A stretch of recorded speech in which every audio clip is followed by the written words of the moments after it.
عوام پاکستان پارٹی کے پیچھے کون ہے؟ عوام پاکستان پارٹی کی بات ہے، دیکھیں اس کے جو اس وقت کرتا دھرتا لوگ ہیں، میں سب کو ذاتی طور پہ جانتا ہوں، یہ سنجیدہ لوگ ہیں، یکسو لوگ ہیں، اور اسی لیے انہوں نے ایشوز کی بات کی ہے۔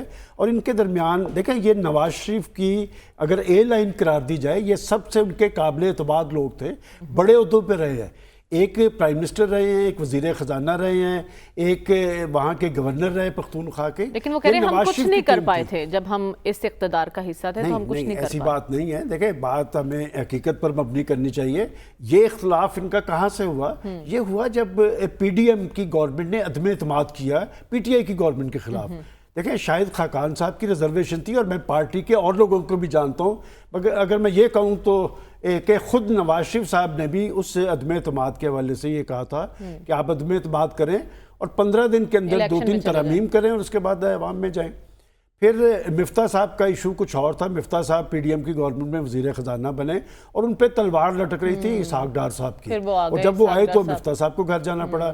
متاب عباسی صاحب سے ریزرویشن تھی وہاں پر امیر مقام صاحب اور ان لوگوں کی۔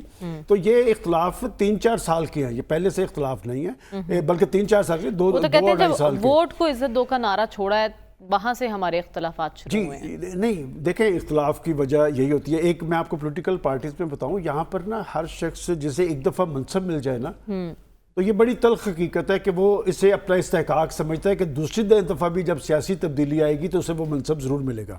اب آ جائیں کہ یہ انہوں نے پارٹی کیوں بنائی۔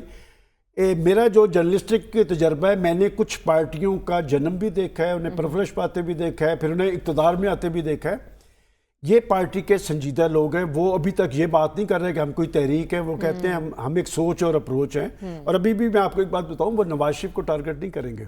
وہ شہباز شریف صاحب ان کی حکومت کے حوالے سے ریزرویشن کا اظہار کر رہے ہیں۔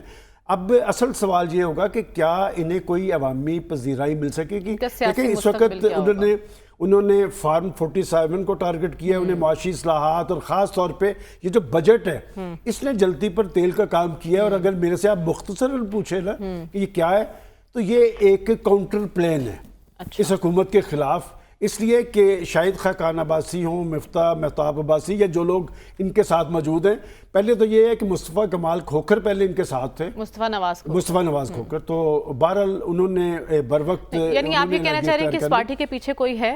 دیکھیں میں نے کہا یہ کاؤنٹر پلان ہے، میں یہ نہیں کہتا، اور یہ میں آپ کو بتاؤں یہ جن لوگوں کی پارٹیاں بنتی ہیں نا، میں نے بھی کہا میں نے پارٹیوں کی پرورش بھی دیکھی ہے، لیکن انہیں بھی یہ کہا جاتا ہے کہ آپ نے اپنا ایک عوامی کیس بنانا ہے، اور وہ ان کے پیچھے ہوتے ہیں۔ تو لہٰذا آنے والے وقت میں چونکہ اس حکومت کی معاشی پالیسیز کی وجہ سے ان پر ایک تلوار لٹک رہی ہے، اور میں نے بہت پہلے آپ کے پروگرام میں کہا تھا کہ شہباز شریف صاحب کے پاس 2 ٹائم ہے، 6 ماہ کا وقت ہے، وہ انہوں نے پاکستان کی معیشت کو خطرناک زون سے نکالا ہے۔ اب 2 سال کا وقت ہے کہ کیا وہ ٹیک آف کرا پائیں گے، پاکستان آگے کی طرف چل پڑے گا؟ نہیں تو پھر وہ جو پاکستان کے فیصلہ ساز ہیں وہ کاؤنٹر پلان ضرور رکھتے ہیں۔ اچھا، تو یعنی آپ یہ کہنا چاہ رہے ہیں انڈائریکٹلی کہ ان کے پیچھے بھی کوئی ہے۔ سلمان صاحب، ہم دیکھ رہے ہیں جب سے خان صاحب جیل یاترا پر ہیں تب سے جو موجودہ قیادت ہے ان کی اہلیت پر بڑے سوالات اٹھ رہے ہیں کہ نہ تو کوئی بڑا احتجاج کر سکے ہیں، اور گروپنگ بہت زیادہ ہو چکی ہے پارٹی میں، اور اس کے ساتھ ساتھ اپنے مفادات انہوں نے حاصل کر لیا، اب ان کی ترجیحات میں بانی پی ٹی آئی کی رہائی نہیں ہے۔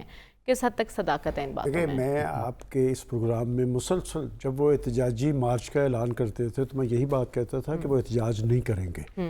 بات یہ کہ آپ ذرا 9 مئی سے پہلے کی صورتحال دیکھیں، جس تحریک انصاف کو میں جانتا ہوں وہ کوئی انتظامی مشینری کی اجازت سے مشروط جلسے نہیں کیا کرتے تھے، وہ نہ احتجاج کی کوئی اجازت لیتے تھے بلکہ بانی پی ٹی آئی اعلان کرتے تھے، کال دیتے تھے اور آ جاتے تھے۔ 25 مئی آپ کو یاد نہیں کس نے ان کو اجازت دی تھی؟ پھر وہ جو کے پی کے سے قافلہ آیا تھا اسلام آباد میں، رانا ثناء اللہ، کیا انہیں روک سکے تھے؟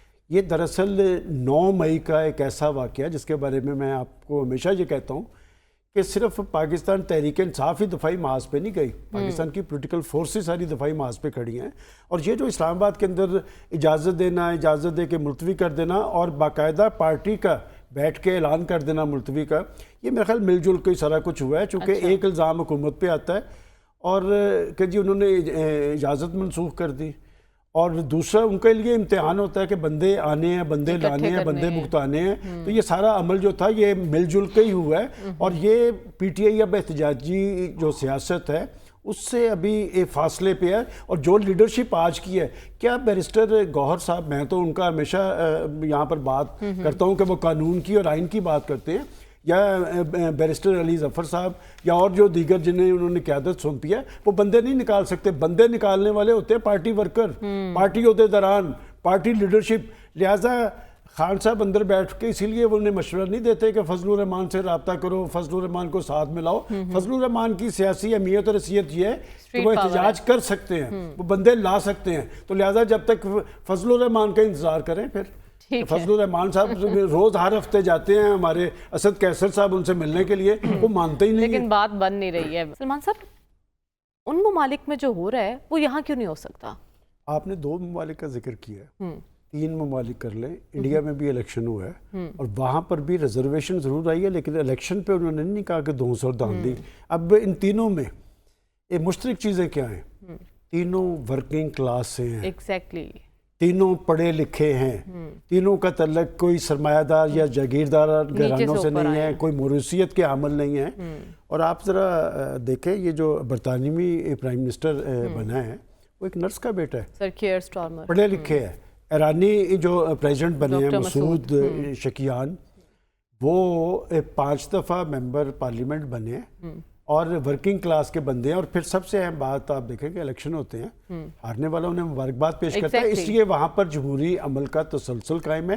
پاکستان کے اندر ایکسفورڈ کے پڑے ہوئے, وہ آپ دیکھ لیں کیا کرتے ہیں. ڈاکٹر صاحب, ہمارے ایسے بھی لیڈر رہے ہیں یہاں پہ جو مغرب کی بات کرتے تھے, مغرب کی مثالیں دیتے تھے, لیکن وہاں کا طرز عمل اختیار کرنے کو کوئی تیار نہیں ہے. کیا وجہ ہے؟ دیکھیے, اس کو اگر آپ نے سمجھنا ہے کہ پاکستان میں کیا ہوتا ہے, انڈیا میں ہم سے مختلف کیوں ہے, اسی طرح ایران ہے, برطانیہ ہے, تو وہ آپ کو سوشیو اکنامک سٹرکچر اور سوشیو اکنامک ڈیولپمنٹ پہ نظر رکھنی پڑے گی. وجہ یہ ہے کہ جو لیڈرشپ کا کمپوزیشن, دیکھیے یہ سارے معاملے لیڈرشپ کا رول ہوتا ہے, لیڈرشپ ایک ڈائریکشن میں چلاتی ہے. تو لیڈرشپ کی جو کمپوزیشن ہے اور اس کی جو ایوولوشن ہے اور کس طرح آپ لیڈر بنتے ہیں, کہ ریکروٹمنٹ, اسے ہم کہتے ہیں ریکروٹمنٹ آف لیڈرشپ, کہ قیادت کس طرح بنائی جاتی ہے, اس میں پاکستان کا طریقہ کار ایک پرانا کہنا چاہیے نیم بادشاہی اور نیم جس کو ہم کہیں گے ایک کلب ہے جی, ایک کلب جو ہے. اور یہاں پہ ہمارے ہاں نیچے سے بندہ اوپر نہیں آتا, بالکل. دیکھیں جو نیچے کا بندہ ہے اس کی بریک وہیں لگا دی جاتی ہے, یا موروثیت اور جو پہلے ہی افسر شاہی کے لوگ ہیں انہی کو پروموٹ کیا جاتا ہے.